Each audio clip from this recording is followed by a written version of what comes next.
It was a little past 1 a.m., and there I was lying wide awake next to her, trying to piece together what had been happening in my life since last week. Just last week, I was single, still wondering whether she was the woman I'd been dating for barely a year. But she pushed for marriage, insisting we tie the knot right away. Why wait? When you know, she'd said, eyes bright with urgency. That kind of confidence had pulled me along, and before I fully wrapped my head around it, there we were, signing marriage papers, smiles wide, and our friends cheering. It was surreal, but what had happened since? It was almost like the minute we said, I do, everything shifted. Not in the way people say life changes after marriage. It was deeper than that, like she was someone I hadn't fully met until now. The first sign was the house. On our wedding night, she'd leaned into me as we stood by the window, looking out at the twinkling lights of the neighborhood, and she'd said softly, I'd feel so much better if I knew this house was ours. The way she said it sent a strange chill down my spine, because it was her house too, wasn't it? I'd saved, scrimped, poured years of my life into this 3-story brick place that felt like the set of some classic Christmas movie. It was my pride, my sanctuary. And there she was, insisting that I put it in her name. To make things official. She'd laughed, but it didn't reach her eyes. The request had lingered in my mind, festering like an open wound that I couldn't ignore as her behaviors shifted in small, insidious ways. Her phone, which she used to leave lying around freely, became an extension of her hand, clutched tightly or stuffed deep into her purse. Every time it buzzed, she'd go to the bathroom, locking the door for what felt like an eternity. I'd hear faint murmurs through the door, the unmistakable soft lilt of her voice, and I'd stand outside, telling myself it was nothing, that I wasn't paranoid. Yesterday, things got worse. She was particularly antsy, eyes darting to the door every few minutes, and her phone never left her side. When it rang, she answered with an abruptness I hadn't seen before, her voice tense, her words clipped. She wouldn't tell me who was calling either. Said it was work, then quickly brushed it off, shutting down any conversation as she disappeared again into the bathroom. When I woke up, she was already beside me, sitting on the bed, a soft smile gracing her face. She looked different somehow, more radiant, her dark hair cascading over one shoulder in smooth, effortless waves. In the morning light streaming through the blinds, her skin looked luminous. She had a tray in her hands, a steaming breakfast laid out with the kind of precision and care I'd usually only see in restaurants. A perfectly toasted bagel, a heap of scrambled eggs, slices of avocado arranged neatly on the side, even a tiny sprig of parsley. "Good morning, handsome," she said, her voice honeyed with warmth. "I thought you could use breakfast in bed today. I just wanted to spoil you a little." She leaned over and kissed my forehead, leaving the faintest hint of her perfume. In that moment, all the doubts, all the swirling thoughts from the night before seemed so small, almost ridiculous. Here she was, my wife, beautiful and thoughtful, looking at me with a tenderness I hadn't fully appreciated in days. I wanted to sink into that moment, to let it wash over me and drown every seed of suspicion that had taken root in my mind. "Thank you," I managed, my voice still groggy with sleep. I reached for her hand, her fingers warm and soft in mine. I felt foolish for even thinking the things I had last night. Maybe I was just stressed or overthinking the small stuff like I'd always been accused of doing. I looked at her, and the thought hit me like a jolt. This is my wife. The day unfolded like something out of a dream. She suggested we go to the movies, just like we used to when we were dating, and so we went, hand in hand, strolling down the street as if we were back in those early, blissful months. She laughed easily, teasing me about my taste in movies and how predictable it was that I'd choose a thriller over a romance. In the theater, she curled up against my shoulder, her hand resting in mine, and I felt that familiar warmth spreading through me, anchoring me in the present, making everything feel right again. I let myself lean into it, let myself forget. Back home, we had an early dinner and spent the rest of the evening lounging on the couch, just talking. The conversation drifted to the future, our dreams and ambitions, and somewhere in there she brought up the idea of kids. She looked so happy. eyes sparkling as she described the life she imagined for us. A house full of laughter and warmth, a family. "I've never wanted anything as much as I want to build a life with you," she said, her fingers lightly tracing the line of my jaw. I couldn't help but smile back, feeling something tight in my chest loosen, replaced by a gentle calm I'd almost forgotten. Later, we slipped into bed together. She rested her head on my chest, her hair a soft blanket across my skin, and I felt a peace settle over me. Maybe I had been paranoid, building walls where none were needed, inventing things out of thin air. My wife was right here with me, and we had a beautiful future stretching out ahead of us. With that comforting thought, I closed my eyes, ready to fall into sleep's quiet embrace. That night was a haze of broken sleep, fractured by restless dreams. I kept slipping into nightmares, only to jolt awake, a cold sweat covering me each time.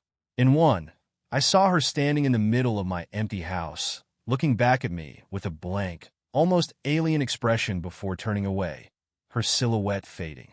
I'd reach out, try to call her back, but my voice was swallowed up in silence. Each time I woke, I'd glance over, expecting her to be watching me or even out of bed. But she lay beside me, breathing slow and steady, her face peaceful in sleep. Still, something gnawed at me that I couldn't shake. Morning eventually broke through, chasing away the nightmares. And when she stirred, her smile and bright laugh softened my lingering unease. She was herself again, laughing, teasing, pulling me into her world with her usual charm. It was almost enough to erase the doubts, to tell myself the sleepless night was just my mind getting the best of me. Later, we decided to go out, and she picked a restaurant with a cozy, familiar atmosphere. It was a place I'd brought her to early in our relationship, back when we were just dating, and seeing her happy made me think maybe I'd been overthinking things. We talked, ordered, and by the time the food arrived, I was starting to let myself feel at ease. I even thought maybe I'd tell her about the bad dreams, how ridiculous I felt for doubting her. But then she brought it up again, the house. Out of nowhere, over a mouthful of pasta, she looked at me with that calm, confident gaze of hers and asked about signing the house over to her. "You know, love, I think it would be perfect if the house were in my name. It's already ours," she said casually, swirling her fork in her dish. Her request sent a jolt through me, but I tried to play it off, focusing on cutting my food as if this was the most normal thing in the world. But as I looked up at her, something prickled in the back of my mind, that shadow of doubt creeping back in. "Why should you be the owner?" I asked, keeping my tone as light as possible. "I mean, it's my house. I've worked years for it." Her smile faltered, but she quickly recovered, leaning forward and setting her hand on mine.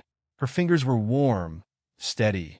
"Don't you trust me?" she asked softly, her eyes wide and sincere. "Don't you love me? Don't you consider me your wife?" There was something sharp under the softness in her voice, and I suddenly felt like I was walking a tightrope. I stumbled for an answer, caught between a rising defensiveness and the urge to trust her. "Of course I do," I said, struggling to keep my voice even. "But it's just early for all that, you know? And why do you even want it?" The question felt strange, even accusatory, but it was out before I could hold it back. Her hand tensed on mine, and for a split second, I saw a flash of something in her eyes. Something like confusion, maybe irritation. It was gone in a blink, replaced by an easy smile, and she laughed it off, brushing my question aside like it was nothing. "Oh, you know me," she said, giving me a playful nudge. "I just want to take it from you and sell it for the fun of it." She laughed, and I laughed too, if only to ease the tension. "It's a joke, honey," she said, smiling a little wider. "I just want everyone to see that I have a husband who would gift me something so special. It's romantic, don't you think?" When we left the restaurant and walked home, her arm wrapped around mine, I tried to convince myself that maybe she was right, that this was just her way of showing how committed we were.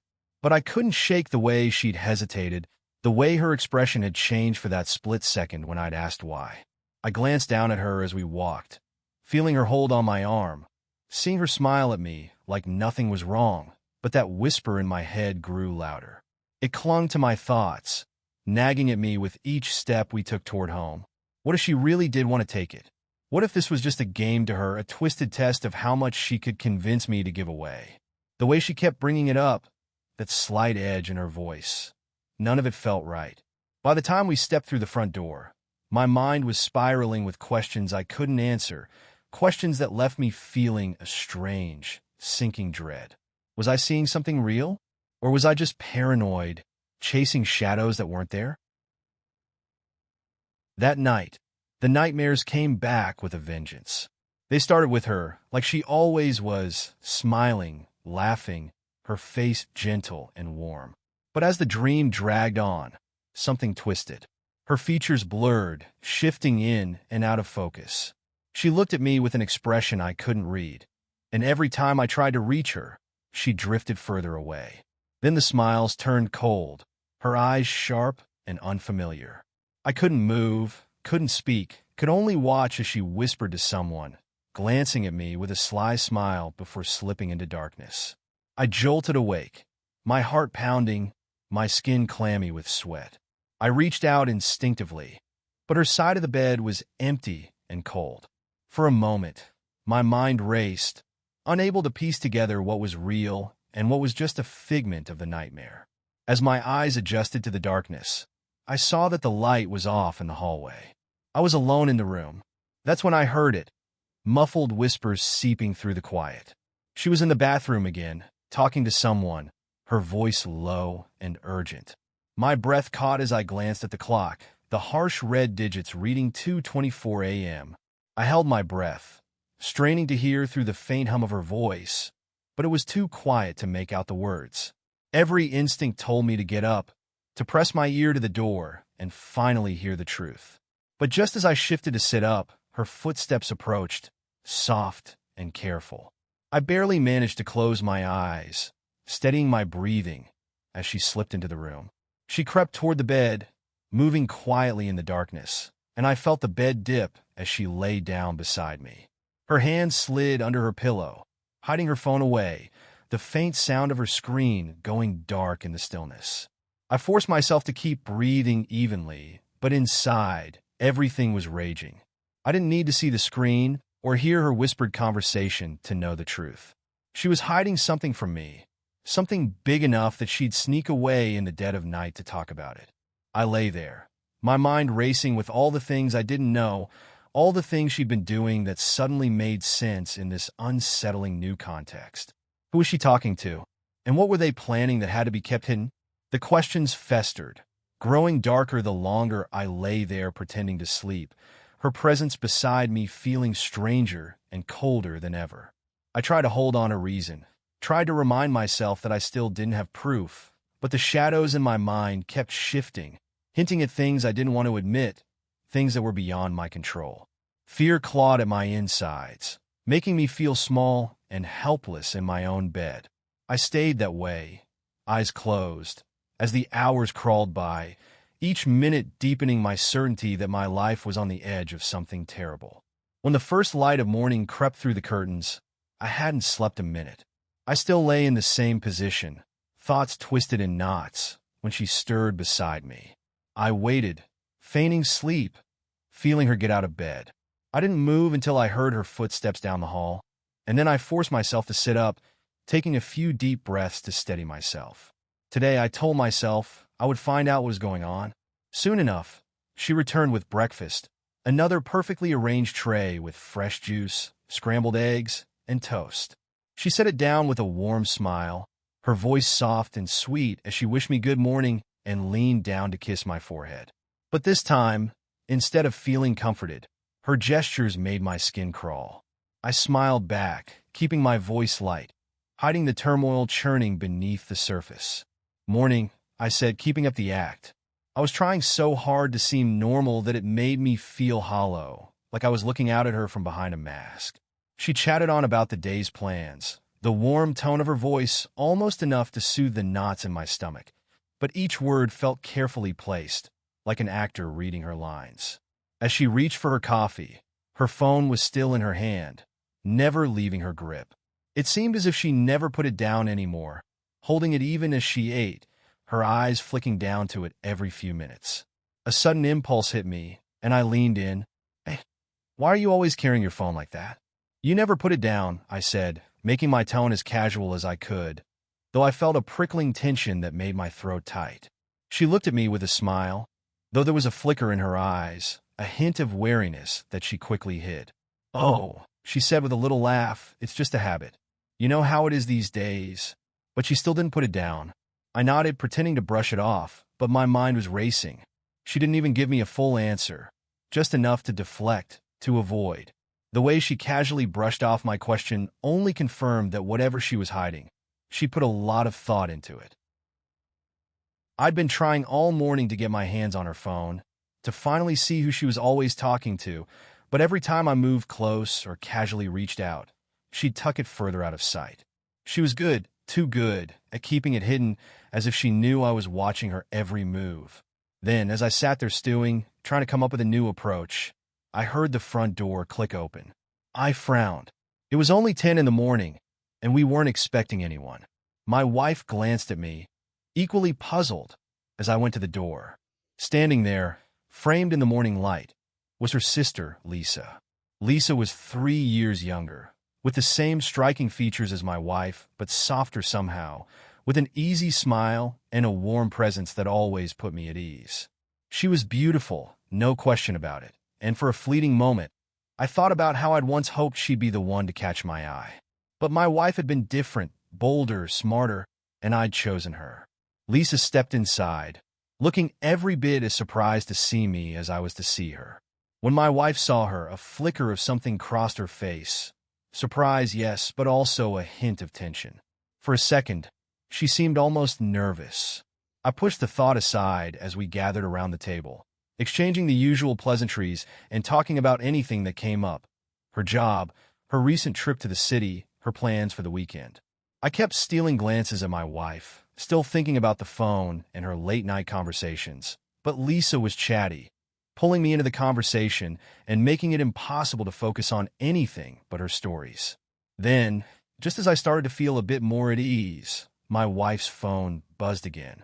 She looked at the screen, her face tight as she glanced between us. "It's my boss," she said, her voice clipped. "He needs me at work. Urgently."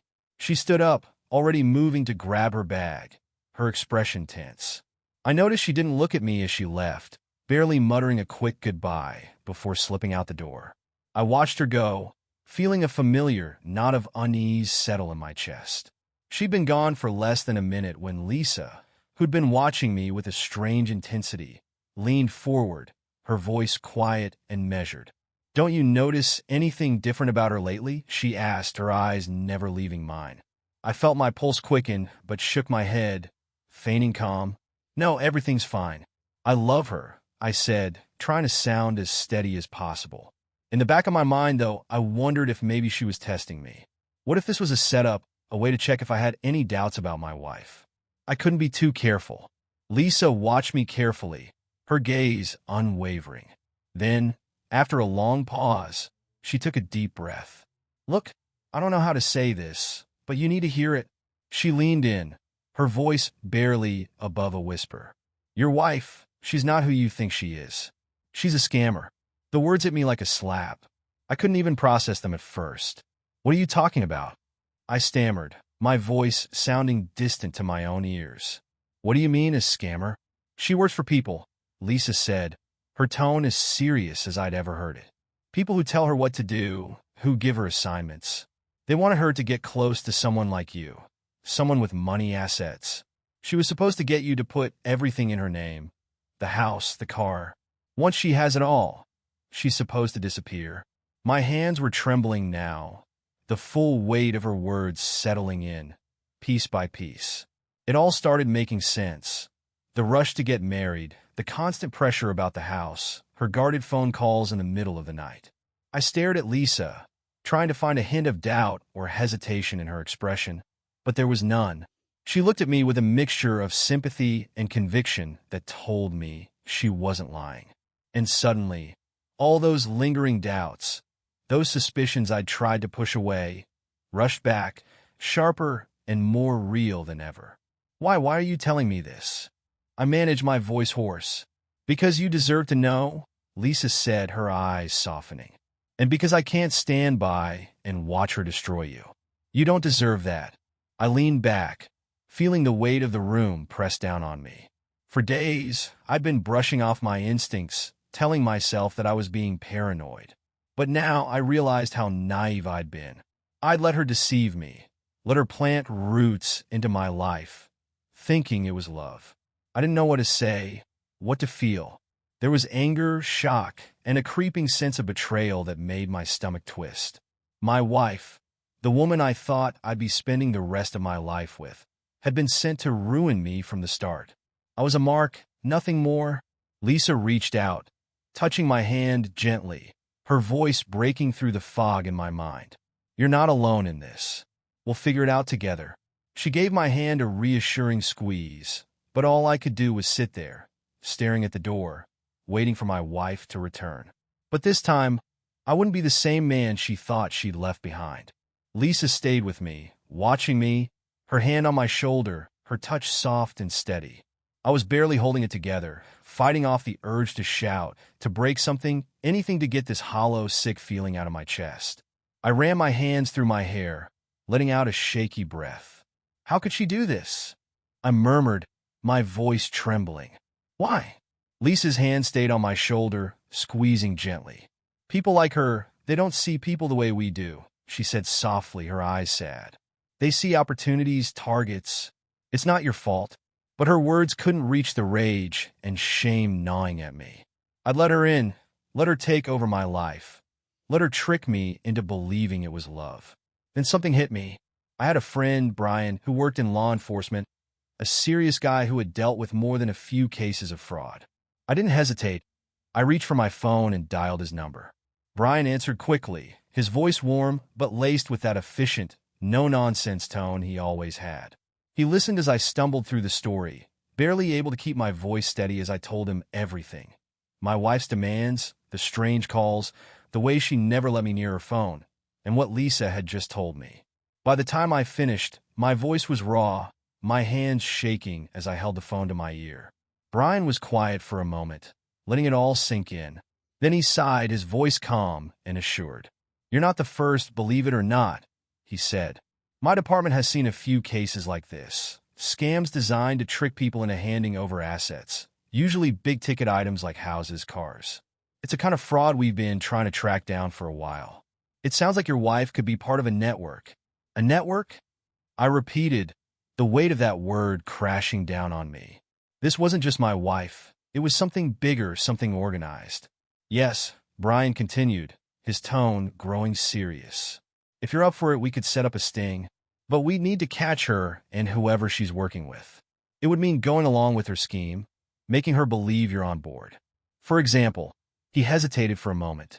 You could agree to sign over the house to her, make her think she's getting exactly what she wants. But we need to set it up carefully, to catch the whole network. The thought of playing along, of pretending to go along with her scheme, made my stomach churn. But I knew it was the only way to put an end to this nightmare. I'll do it, I said, my voice barely above a whisper. Tell me what I need to do. Brian and I talked through the plan for the next half hour, each step feeling like a deeper descent into something I never imagined I'd be part of.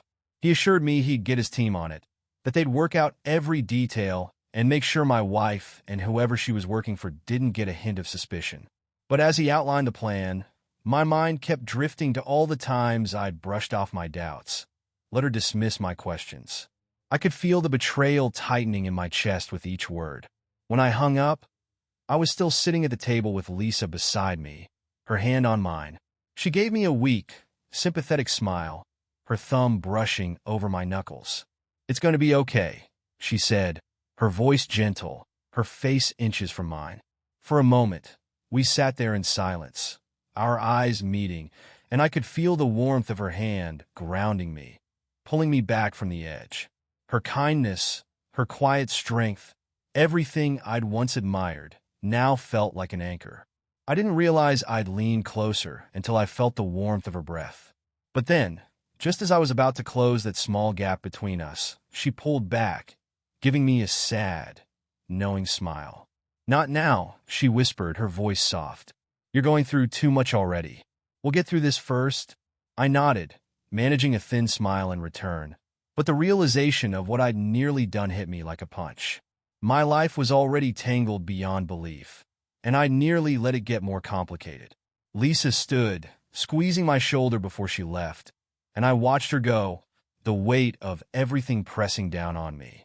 When the door closed behind her, I just sat there, staring into space, feeling the chill of the empty room. I was on the edge of something huge and dangerous, and now, for the first time, I was scared. I'd spent my life building a stable, comfortable existence, and now it felt like I was watching it crumble, brick by brick, all because of the person I'd let closest to me. Alone in that silence, I could hear my own breathing, feel the dull ache in my chest, the fear seeping into my bones. This was real now. This wasn't just paranoia or vague suspicion. It was real, and it was all closing in around me.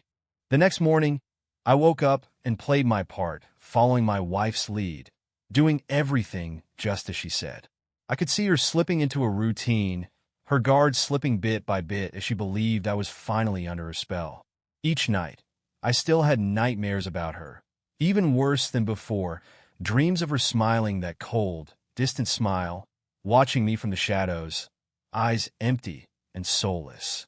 I'd jolt awake, drenched in sweat, forcing myself to go back to sleep only to have the same haunting dreams take hold of me. 3 days had passed since I'd met with Lisa. I could still hear her words echoing in my mind, her warnings like a dull thud beneath every waking thought. Brian had walked me through every detail, every move I needed to make, but it didn't make any of it feel easier or safer. Today, I'd be taking the first real step in his plan. I found my wife in the kitchen, humming to herself, the kind of brightness in her face I hadn't seen since we'd first started dating. I knew what I had to say. The words Brian had helped me script so they'd sound casual, but convincing. I took a deep breath, my heart pounding against my ribs, and walked up to her, forcing a warm smile. "I've been thinking a lot about what you said," I started, my voice steady, despite the storm raging inside. "You're right. We're married, and I trust you. And if this is something you really want," I trailed off, watching her face light up as realization dawned. "You can finally brag to all your friends about how generous your husband is," I added with a grin, trying to play the role Brian had laid out for me. "I want you to know how much I care, so let's do it. Let's go sign the house over today." Her face split into a grin, a look of pure, unguarded joy. Her eyes sparkled, and for a brief moment, she almost looked genuine almost. "Oh my God, really?" she gasped, her voice thick with excitement. "Are you serious?" I nodded, putting on the best smile I could manage. "Let's do it right now," I said, trying to hide the sick feeling rising in my stomach. "There's no point waiting around." Her expression flickered, and she glanced around, her smile faltering for just a split second. I think I need a moment. I'm not feeling so great." "Just a sec, honey." She rushed off, disappearing into the bathroom, and I knew she was going to make a call, probably to whoever was waiting for her confirmation. I stayed where I was, clutching the edge of the counter, trying to steady my breath. This was it. The plan was in motion, and there was no turning back. A few minutes later, she came out, looking flushed but composed, the excitement radiating off her as she flashed me a grin. "All right," she said, her voice bright and confident. "Let's go to the lawyer right now and get everything settled." As we walked to the car, I kept telling myself to breathe, to keep calm, to stay in character. But once I slid into the driver's seat, my hands started trembling on the wheel. I glanced over at her, my wife, the woman I'd once trusted with everything, and felt my stomach twist. I didn't recognize her anymore. The woman sitting next to me, cheerful and radiant, wasn't my wife. She was a stranger, a fraud, and she was leading me to my own ruin. The drive was torture. My heart was racing, and I could feel the sweat prickling at the back of my neck, my hands clenched tight around the wheel. She was sitting beside me, looking out the window with a serene smile, oblivious to the terror and dread building inside me. I knew exactly where we were headed, not to a real lawyer, but to an office where Brian had set up everything we needed. The man we'd be meeting was one of Brian's trusted associates, posing as a lawyer, ready to catch her and any accomplices in the act. My wife turned to me, her voice breaking through my thoughts. "You're really doing this for me," she said, her voice soft, filled with a kind of affection that made my skin crawl. "I always knew you'd come through." I forced a smile, nodding as if I were the happy, devoted husband she thought I was. "Anything for you?" I replied, barely able to keep my voice steady. As we were driving, I saw a black car driving behind us. When my wife saw it, she smiled. I noticed it but didn't show it. I already realized that it was one of her team. We pulled up to the building, and I parked the car, hands shaking as I unbuckled my seatbelt. She was out of the car in a flash, beaming as she took my arm, guiding me inside. I could feel my heartbeat in my throat, each step forward feeling like walking into my own trap, but I kept my pace even, matching hers. I saw out of the corner of my eye how the people from that car also followed me. Inside, Brian's man was waiting, looking every bit the part of a seasoned lawyer. He greeted us with a professional smile, leading us into his office, where the documents were laid out neatly on the desk. My wife's eyes were wide, scanning the paperwork as he explained each page, her excitement barely contained. And I just sat there, nodding along, my heart pounding as I watched her, every part of me screaming to get out of there, to run. But I stayed, watching as she moved closer and closer to the final line, the line that would seal her fate. And for the first time, I felt something close to satisfaction. This time the trap wasn't set for me. It was for her. The setup felt surreal from the start. But I forced myself to follow every step, to nod and smile like I wasn't barely keeping my composure. I'd signed the papers with her watching intently, her fingers almost trembling as I dotted the last I and crossed the final T. As soon as my pen left the page, she wasted no time, sweeping up the stack of documents and sliding them in her bag with a satisfied smile, her eyes shining as if she'd won a prize. We sat together for a few minutes, her arms slipping around me in an uncharacteristic gesture of warmth. I could barely bring myself to look at her, the woman I'd once loved, now a stranger who had been playing a role, deceiving me with every word, every touch. I kept my breathing steady, counting down the seconds until the plan would unfold. Then she sat up abruptly, pressing a hand to her stomach with a small wince. "I need to run to the bathroom," she said, her tone rushed. She clutched her bag, her fingers whitened a cold around the strap, and disappeared through the door before I could answer. As she crossed the hallway, my heart nearly stopped. Standing by the exit, partially hidden in the shadows, were 5 figures, all of them watching the door like hawks, waiting for her to return with their prize in hand. I held my breath, trying not to react, as she darted toward them, a flash of triumph lighting her face. This was it, the moment they'd take off, thinking they'd finally gotten what they came for. The plan, in their minds, was flawless. She'd go with them, and they'd disappear with everything I'd built, vanishing without a trace. But no sooner had she stepped out than a cacophony of chaos erupted around us. The distant wail of sirens filled the air, growing louder and louder until they were all I could hear.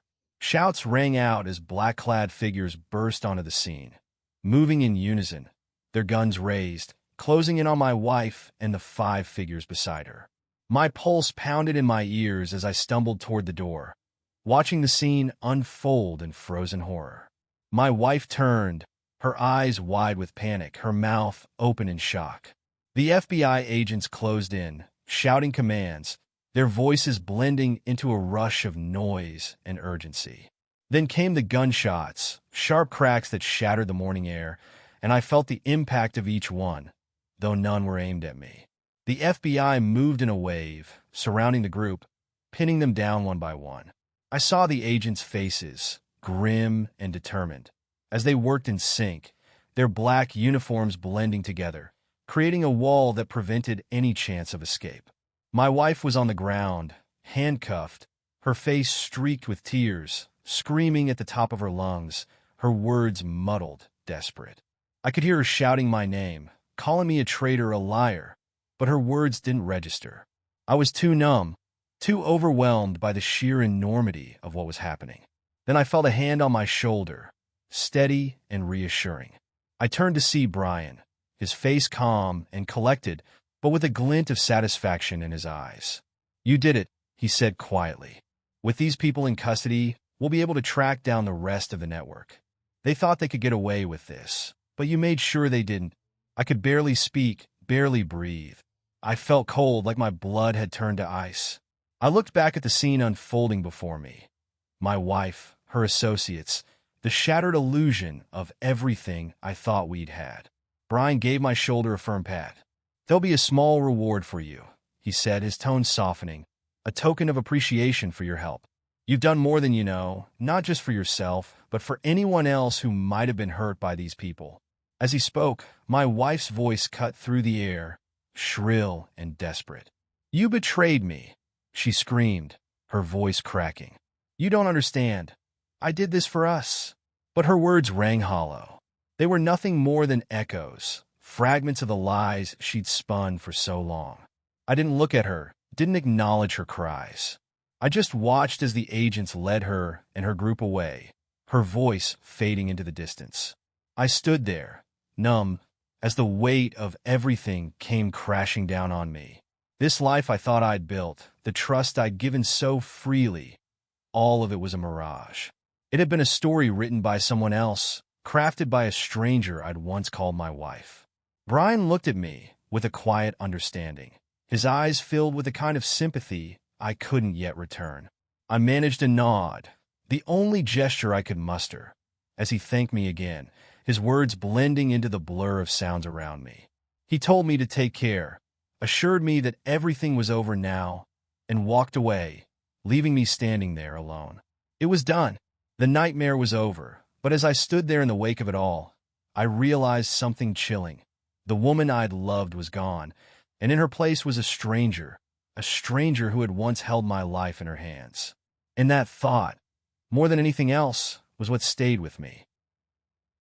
I stood on the curb, watching as the agents roughly guided her into the back of the police van, her wrists cuffed, her face twisted in a fury I'd never seen. Her eyes found mine, cold and full of venom, and for a moment I felt a pang of sadness, a strange, lingering ache that I'd once called love. But it was gone now, replaced by a hollow space, filled only with the wreckage of what I'd thought we shared. As she settled into the van, still shouting obscenities, I heard a voice call my name. I turned to see Lisa pulling up, jumping out of the car, and rushing toward me. Her face was flushed, her expression filled with relief, and before I knew it, she threw her arms around me, holding me tight. I clung to her, feeling the warmth of her embrace grounding me in a way I hadn't felt in weeks. It was over. The nightmare was finally over. From the van, my wife's voice rose, piercing and wild. "So you told him everything, you traitor?" she screamed, her face twisted in a mix of rage and betrayal. "I hate you, Lisa. Do you hear me? I hate you. When I get out of prison, I'll make you pay for this." Her voice cracked, desperate and filled with a raw fury. But I held Lisa closer, unwilling to look at the woman I'd once trusted, now a stranger spitting venom from behind bars. Lisa gently took my face in her hands, turning me away from the van, her expression soft and understanding. "Come on," she whispered. "Let's go home." Her voice was steady, her gaze filled with a strength that I needed more than I'd realized. Together, we walked back to her car, leaving the chaos of that moment behind us. Back at my house, it was quiet, almost too quiet. Every room, every familiar sight seemed different now, hollowed out by the weight of everything that had happened. Lisa stayed by my side, her presence comforting, a steady reminder that I wasn't alone in this. She understood in a way no one else could, and every day, she came to see me, bringing a little bit of light back into my life, easing the emptiness that had settled in. Days turned into weeks, and gradually we fell into a rhythm. She'd stay late, bringing over dinner, sharing stories and laughter, and eventually, we started living like a real family, slipping into roles that felt more natural than I'd ever thought possible. One night, we were sitting on the couch, talking about anything and everything, when she leaned in, her lips brushing against mine in a soft, hesitant kiss. I felt the weight of my past lifting, replaced by a quiet joy I hadn't felt in a long time.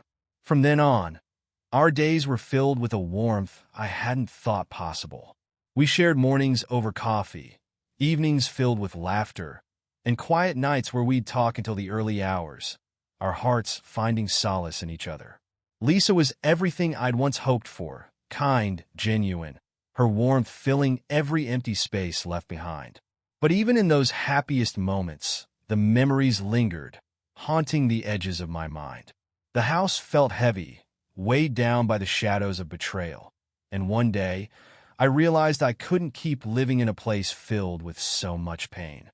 As we sat at the table, I took her hand, looking into her eyes. "We need to leave this house," I said, my voice steady but full of conviction. "Let's start over somewhere new, somewhere that's ours." Lisa's face softened, and she squeezed my hand, a gentle smile spreading across her lips. "Yes," she whispered, moving closer until our faces were inches apart. "Let's do it. I want that too." Her voice was filled with a warmth that settled something deep inside me, her touch grounding me in a way I hadn't thought possible. "I love you," she said, her voice barely a whisper, her lips brushing against mine in a promise of all that was to come. And in that moment, with her beside me, I felt the weight lift, replaced by a quiet hope, a new beginning waiting just within reach. Together, we would leave this place and the memories behind, building a life free from shadows, a life that was ours alone.